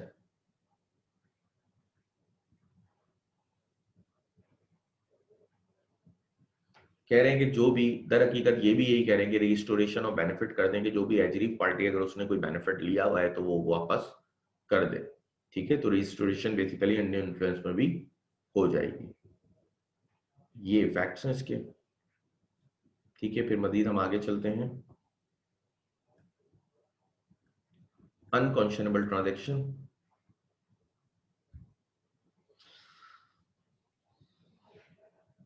देखिए, बर्डन ऑफ प्रूफ बेसिकली आपने दो तरह के केस पढ़े ना अंडर इन्फ्लुएंस में।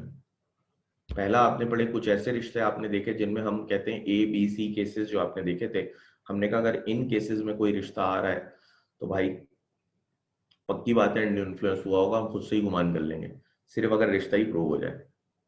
ठीक है, तो वहां पे जो बर्डन ऑफ प्रूफ है वो डोमिनेटिंग पार्टी पे आएगा कि डोमिनेटिंग पार्टी जो थी ना जिसपे लाए हो रहा होगा कि तुमने अंडर इन्फ्लुएंस किया है, वहां पे हम उसको बोलेंगे कि आप प्रूव करें कि आपने अंडर इन्फ्लुएंस नहीं किया।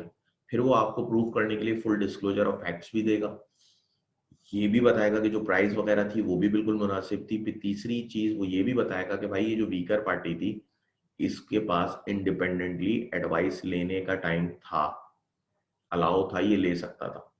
ठीक है, दूसरे केस में अगर हम आते हैं, दूसरी साइड हम आते हैं तो हम देखते हैं कि अंडर इन्फ्लुएंस जो है दूसरी साइड आपकी, दूसरी साइड कौन सी है, जिन केसेस के अंदर अंडर इन्फ्लुएंस जो है वो नहीं हुआ। ठीक है, जिन केसेस के अंदर हम अज्यूम करेंगे कि अंडर इन्फ्लुएंस नहीं हुआ हुआ, गुमान नहीं करते, उन केसेस में क्या होता है, उन केसेस में जो वीकर पार्टी होती है उसके ऊपर अंडर इन्फ्लुएंस आता है। ठीक है, कि वो प्रूफ करेगी कि अंडर इन्फ्लुएंस मेरे साथ हुआ है, वीकर पार्टी के ऊपर आएगा। ठीक है, इसके बाद हम चलते हैं अनक्वेश्चनेबल ट्रांजैक्शन। ठीक है, अनक्वेश्चनेबल ट्रांजैक्शन पे चलते हैं।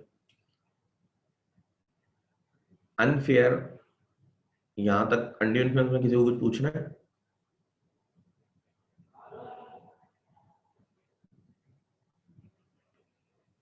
ठीक है, unfair or unreasonable bargains belong to the category of unconscionable transactions. ठीक है, अनकॉन्शनेबल ट्रांजैक्शन भी कभी कभी अंडर इन्फ्लुएंस में आ जाती हैं। किस तरह से देखते हैं, वो होती क्या है पहले तो देख लेते हैं। देखें, unfair and unreasonable bargains belong to the category of unconscionable transaction, की जो आपके अनरीजनेबल बार्गेन्स होते हैं या अनफेयर ट्रांजैक्शन होती हैं वो हम कहते हैं कि unconscionable transactions में आती हैं। These are such transactions whereas between two contracting parties, one in a dominant position and makes an exorbitant profit of the other distress. Basically होता क्या है, ये ट्रांजैक्शन क्या है, अनफेयर बार्गेन। इसमें होता ही है कि दोनों कॉन्ट्रैक्टिंग पार्टीज में एक डोमिनेंट होती है और वो जो डोमिनेंट होती है वो अगले की मजबूरी का फायदा उठा के उससे एक्स्ट्रा प्रॉफिट ले रही होती है। नॉर्मली ये मनी लैंडिंग ट्रांजैक्शन में होता है कि जो आपके जो सूदखोर बैठे हुए, नॉर्मली आपके जो सूदखोर बैठे हुए हैं वो क्या करते हैं, वो ये हरकत करते हैं कि मनी लैंडिंग ट्रांजैक्शंस के ऊपर वो high rate of interest charge कर रहे होते हैं ना। जैसे कुछ लोग हैं बेचारे, उनको बैंक से पैसे नहीं मिल पाते उनके स्टेटमेंट की वजह से, लोन वगैरह, तो वो क्या करते हैं, अदर देन बैंक जाते हैं। अदर देन बैंक आप देखें तो नॉन बैंकिंग फाइनेंस कंपनीज होती हैं, वो वहां भी नहीं जाते, वो जाते हैं उन बनियों के पास जो कि पैसे देते हैं सूद पे, या पर वो लोग जो सूद का काम कर रहे हैं गैर कानूनी तौर पे, जब उनके पास जाते हैं तो वो लोग क्या करते हैं, बेसिकली उनको पता है कि ये शख्स जरूरत के तहत आया है, तो वो यकीन माने 1 लाख रुपए पे 10,000 रुपए महीने तक इंटरेस्ट ले रहे होते हैं। मतलब इतना ज्यादा इंटरेस्ट रेट चार्ज कर रहे होते हैं, वहां पे वो अनड्यू इन्फ्लुएंस आ रहा होता है। ठीक है, ये बेसिकली होती है अनकॉन्शनेबल ट्रांजैक्शंस। तो नॉर्मली अनफेयर बार्गेन होती है, लेकिन आगे पढ़ें हाई रेट ऑफ इंटरेस्ट, जहां पे अगला दूसरे की मजबूरी का फायदा उठा के उससे एक्स्ट्रा प्रॉफिट बना रहा है। ठीक है, अब देखें high rate of interest. Unconscionable bargains takes place mostly in money lending transaction where the money lenders charge high rate of interest from needy borrowers. The presumption of undue influence on the ground of high rate of interest is raised only when the following two things are proved. कहते हैं अनकॉन्शनेबल transaction, जो अनकॉन्शनेबल bargain होते हैं, जो unfair bargain होते हैं, वो normally money landing transactions में होते हैं, जहां पे मनी लैंडर जो है वो नीडी बोरोवर्स से उनकी मजबूरी का फायदा उठाते हुए बहुत high rate of interest charge कर रहे होते हैं। ठीक है, तो अनड्यू इन्फ्लुएंस यहाँ पे गुमान कर लिया जाएगा अगर दो कंडीशंस प्रूव हो जाए। पहली, that the money lender was in a position to dominate the will of other, कि मनी लेंडर इस पोजीशन में है कि वो अगले की विल को डोमिनेट कर सकता है। दूसरी, that the bargain is unreasonable, मतलब एक अनरीजनेबल बार्गेन है। फॉर एग्जांपल मार्केट में रेट ऑफ इंटरेस्ट चल रहा है 7%, आप ले रहे हैं 70%, ये क्या आप कर रहे हैं, आप high rate of interest charge कर रहे हैं बहुत ज्यादा, तो ये बेसिकली अनकॉन्शनेबल ट्रांजेक्शन कन्वर्ट हो गई है अनड्यू इन्फ्लुएंस के अंदर। इसके अंदर अनड्यू इन्फ्लुएंस पा लिया गया है, ठीक है। मजीद हम आगे चलते हैं। In such cases the law presumes that consent must have been obtained by undue influence and the burden of proving that there was no undue influence lies on the creditor। और यहाँ पे undue influence आपका money lender के ऊपर आएगा, आपके creditor के ऊपर आएगा। अगर दोनों ऊपर वाली कंडीशंस आपकी प्रूफ होती हैं तो हम कहते हैं कि अनकॉन्शनेबल ट्रांजेक्शन के अंदर अनड्यू इन्फ्लुएंस हुआ है, और जो आपके पास बर्डन ऑफ प्रूफ आएगा वो क्रेडिटर के ऊपर है। क्वेश्चन देखते हैं। अनड्यू इन्फ्लुएंस एंड अनकॉन्शनेबल ट्रांजेक्शन में क्या फर्क है? देखिए फर्क है ना, अनड्यू इन्फ्लुएंस तो कभी पाया जाएगा अनकॉन्शनेबल ट्रांजेक्शन में, कभी नहीं पाया जाएगा। फॉर एग्जाम्पल एक कंडीशन प्रूव हो गई कि हाई रेट ऑफ इंटरेस्ट तो चार्ज किया उसने, लेकिन मनी लेंडर इस पोजीशन में नहीं था कि वो विल को डोमिनेट कर सकता हो, तो फिर अनड्यू इन्फ्लुएंस थोड़ी हुआ इसमें। बालों का होता है मनी लेंडर बोलेगा मैं इसकी विल को डोमिनेट थोड़ी कर सकता था, हाँ ठीक है मैं हाई रेट ऑफ इंटरेस्ट कर रहा हूँ, लेकिन अब कोई बंदा अगर बैंक से भी लोन ले सकता है, उसके बाद भी वो मनी लेंडर के पास जा रहा है, तो वहां पे मनी लेंडर इस पोजीशन में नहीं है कि उसकी विल को डोमिनेट कर सके, वो तो बैंक से भी ले सकता था। मनी लेंडर ने कहा ये खुद आया, इसने कहा, मैंने तो कहा भाई मैं तो हाई रेट ऑफ इंटरेस्ट लेता हूँ, आप बैंक जाओ, उसने कहा नहीं मैं बैंक नहीं जाऊंगा, मैं तो आपसे लूंगा, ठीक है। तो यहाँ पे सीन क्या है, यहाँ पे बेसिकली अनड्यू इन्फ्लुएंस नहीं हो रहा, क्योंकि ठीक है हाई रेट ऑफ इंटरेस्ट तो है, लेकिन डोमिनेटिंग पोजीशन नहीं है क्रेडिटर की इधर, ठीक है। मजीद आगे चलते हैं।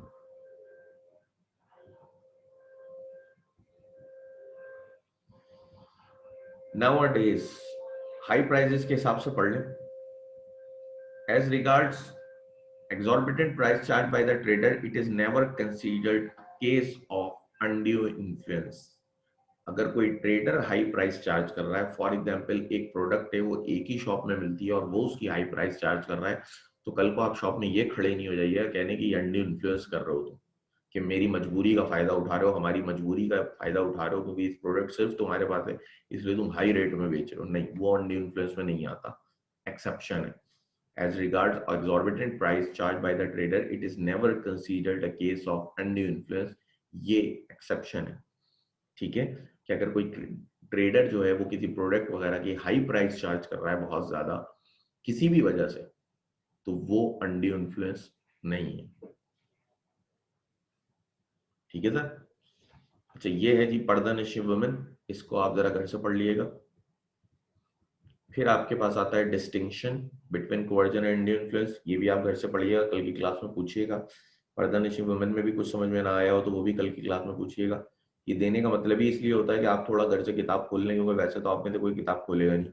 बहुत कम ही बच्चे ऐसे हैं जो घर में पढ़ रहे हैं, बहुत कम बच्चे ऐसे हैं, क्योंकि उनके मुझे मैसेज आते हैं सवालों के, तो मुझे अंदाजा हो जाता है कि वो पढ़ रहे हैं। व्हाट्सएप ग्रुप पे आपकी जो स्ट्रेंथ है वो तकरीबन 110 लोग हैं, रोजाना ही कोई ना कोई मैसेज कर रहा होता है सर मुझे ग्रुप में ऐड कर ले, लेकिन जब मैं इधर देखता हूँ तो क्लास में स्टूडेंट कम होते हैं। हो सकता है मॉर्निंग की क्लास है इस वजह से कुछ की आंखें ना खुलती हो, क्योंकि रिकॉर्डेड लेक्चर की फैसिलिटी अवेलेबल, अगर वो ना होती तो लाजमी आंख खुल जाती। सर अगर हाई प्राइस चार्ज करना अनड्यू इन्फ्लुएंस क्यों नहीं है? क्योंकि लॉ ने मना करा है इसलिए नहीं है। जब लॉ ने खुद मना कर दिया तो लॉ से तुम सवाल क्यों पूछ रहे हो? ये सवाल तो तुम नहीं पूछ सकते ना कि सर कत्ल, एक कत्ल की सजा भी फांसी है और दो कत्ल की सजा भी फांसी है, ऐसा क्यों? Sir please tell which book should be consult. लीजिए अब देखें, ये छठी सातवीं क्लास में एक साहब पूछ रहे हैं कि कौन सी बुक से मैं कंसल्ट करूं। एमसी कुच्चल की किताब है सर।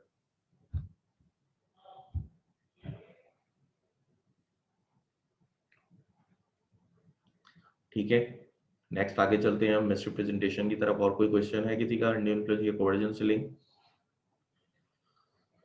ठीक है सर, आगे चलते हैं हम। Miss representation,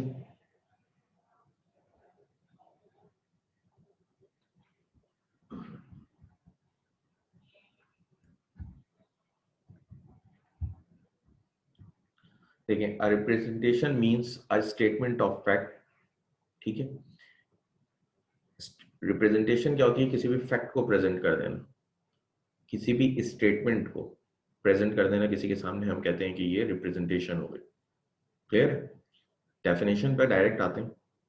according to section 18, misrepresentation means and include. ठीक है, अब देखें इंक्लूड क्या क्या चीजें इसके अंदर। The positive assertion in a manner not warranted by the information of the person making it of that which is not true though he believes it to be true। आसान अल्फाज में सुनिए, कोई भी ऐसी असर्शन देना, कोई भी ऐसा स्टेटमेंट देना जो कि आपको खुद लगता हो सच हो लेकिन दर हकीकत वो सच ना हो। किस तरह? मिस्टर ए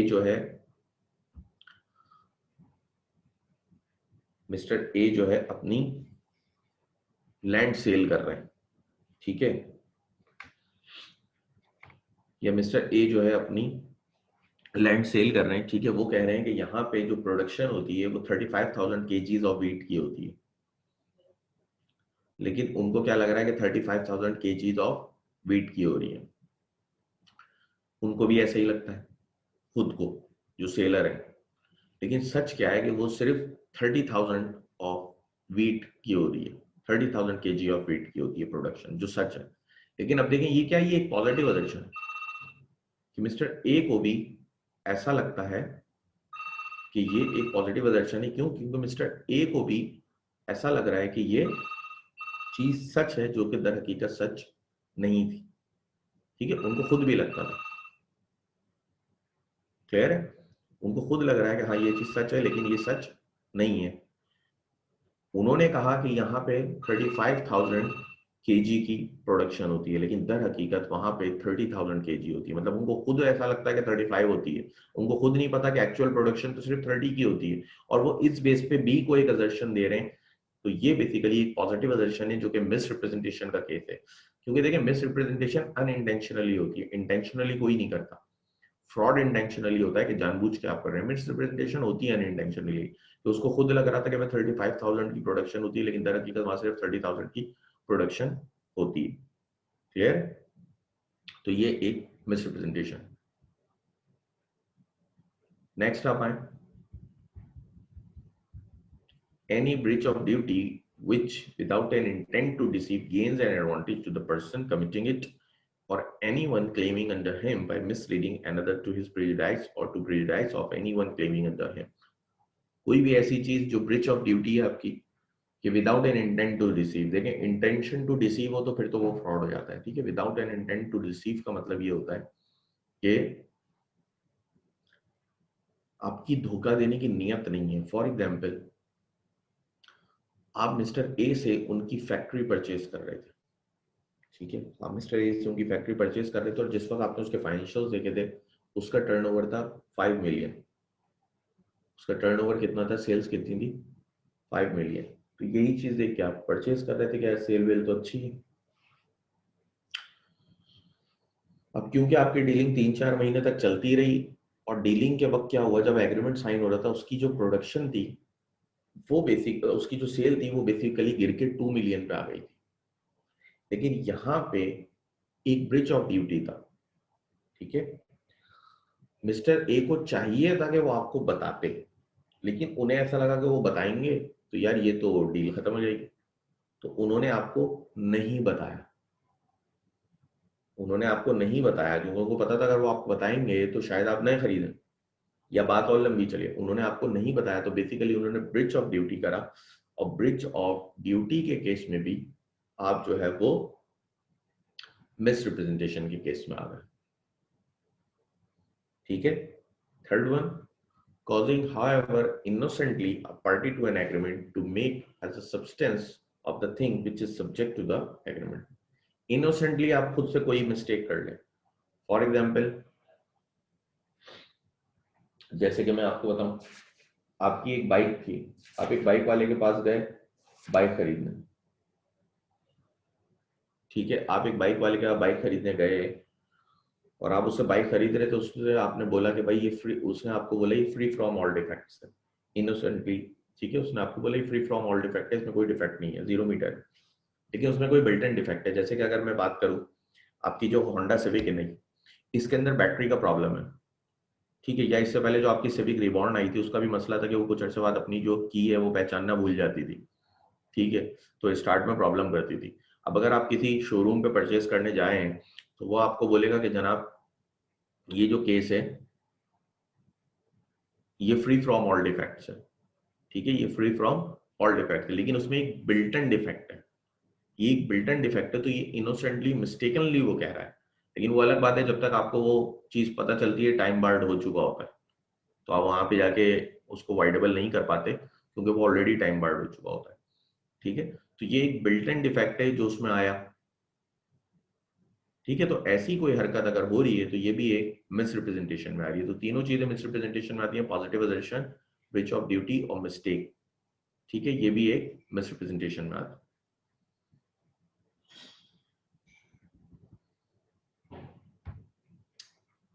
अच्छा जी, किसी को यहाँ तक कुछ पूछना है? क्योंकि आगे फिर वही, अच्छा सवाल पूछ ही लेता हूँ।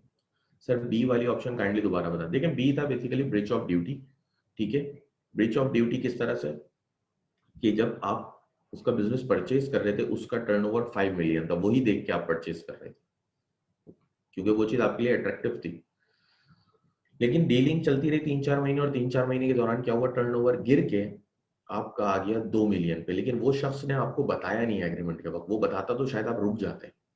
उसने क्या करा, उसकी ड्यूटी थी बताना, लेकिन उसने अपनी ड्यूटी तोड़ी, उसने बताया नहीं विदाउट इंटेंट टू डिसीव। आपको धोखा नहीं दे रहा था वो, क्योंकि आज 2 मिलियन हुआ है, हो सकता था दोबारा कल को 5 मिलियन हो जाए।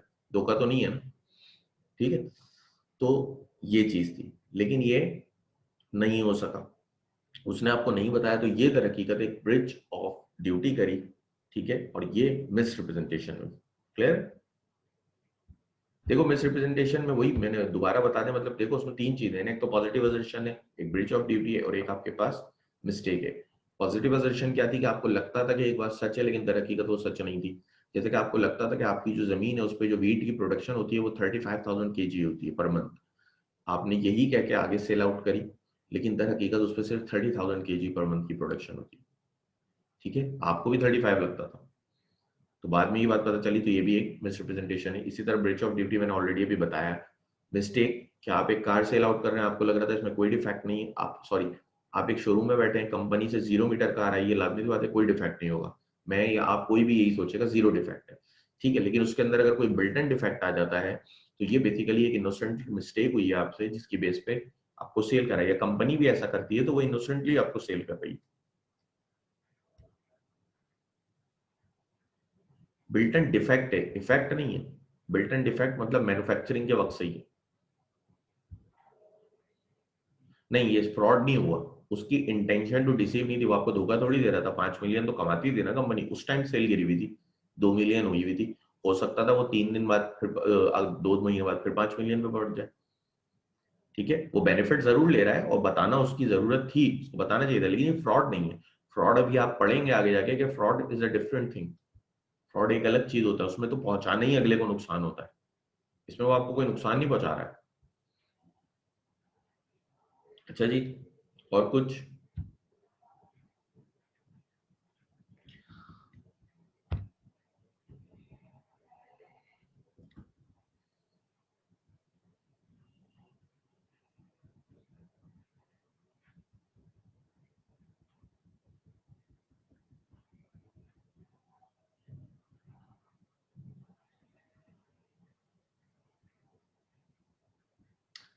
अच्छा जी, इसको हम यहीं तक रखते हैं आज की क्लास को। ठीक है, फिर नेक्स्ट क्लास में मैं जो है आपको फ्रॉड और बाकी चीज़ें कराता हूँ। ये चैप्टर हमारा इंशाल्लाह ताला नेक्स्ट क्लास में कंप्लीट हो जाएगा। ठीक है, इसको ज़रा देख लिएगा, और ये भी याद रखिएगा कि कॉन्ट्रैक्ट टैक्स ख़त्म होते ही मैं 1 हफ्ते बाद ही उसका टेस्ट ले लूँगा। और मेरे साथ साथ पढ़ते रहे, बहुत से स्टूडेंट्स तो पढ़ ही नहीं रहे, खैर मैं तो किताब भी नहीं खोल रहे, कुछ स्टूडेंट्स हैं जो पढ़ रहे हैं, तो उनको खुद बेनिफिट हो जाएगा एंड में, क्योंकि वो जब रिजल्ट आता है तो फिर अंदाजा हो जाता है स्टूडेंट को कि किसने पढ़ा किसने नहीं पढ़ा। और जो नहीं पढ़ रहे उनके लिए तो अब ये 5 चैप्टर ऐसे ही हो गए, उनको समझने में उतना ही टाइम लगेगा जितना उनको पहली दफा में लगा। ठीक है, और अगर आप बैठ के एक रिकॉर्डेड लेक्चर भी सुनते हैं तो भी आपको उतना ही टाइम लगना है, आपके रोजाना के 2 घंटे वेस्ट हो, 1.5 घंटा वेस्ट होगा। ठीक है, तो इसको मैं यहीं तक रखता हूँ, यहाँ पे मैं एंड कर रहा हूँ क्लास। अगर कुछ पूछना है तो कुछ पूछ लें। ठीक है, मैं पढ़ने इसको एंड कर देता हूँ। पूछना चाहते हैं तो पूछ लें आप लोग।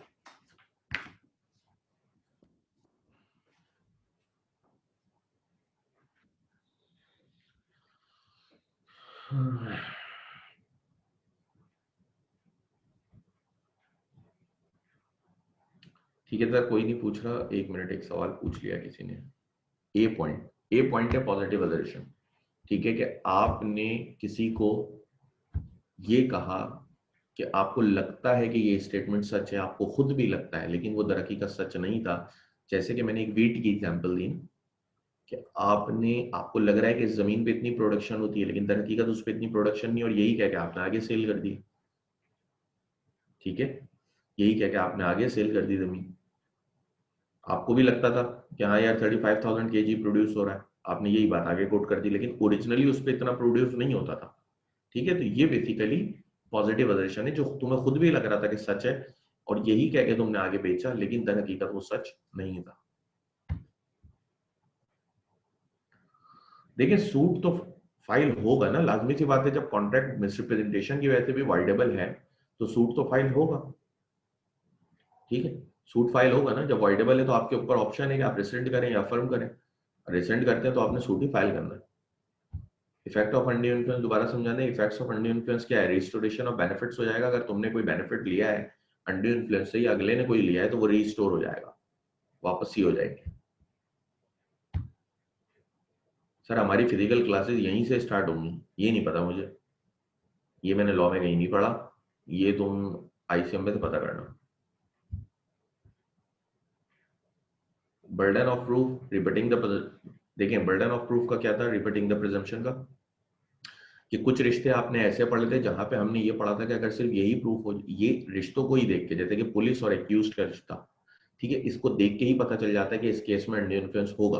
तो यहाँ पे डोमिनेटिंग पार्टी जो था, जो पुलिस ऑफिसर था, उसको प्रूव करना है कि मैंने अनड्यू इन्फ्लुएंस नहीं किया। फिर वो उसके लिए वो तीनों चीजें देगा। ठीक है, वो डिस्क्लोजर ऑफ फैक्ट्स भी देगा, वो प्राइस को भी बताएगा एडुकेट की, और तीसरी चीज भी बताएगा कि इसके बाद इंडिपेंडेंट एडवाइस लेने का ऑप्शन भी था। तो ये बेसिकली उसको प्रूव करना है। ठीक है, लेकिन कुछ केसेस हमने ऐसे देखे जहां पे अनड्यू इन्फ्लुएंस है लेकिन कंफर्म नहीं होता। ठीक है, तो वहां पे जो वीकर पार्टी है, जो बोलेगी मेरे साथ अनड्यू इन्फ्लुएंस है, उसको प्रूव करना पड़ता है। सर आप ऑनलाइन क्लास कंटिन्यू रखेंगे? पता नहीं, मुझे भी इस बारे में कुछ इन्फॉर्मेशन नहीं है, बहरहाल मेरे ख्याल से शायद कंटिन्यू रहेंगी।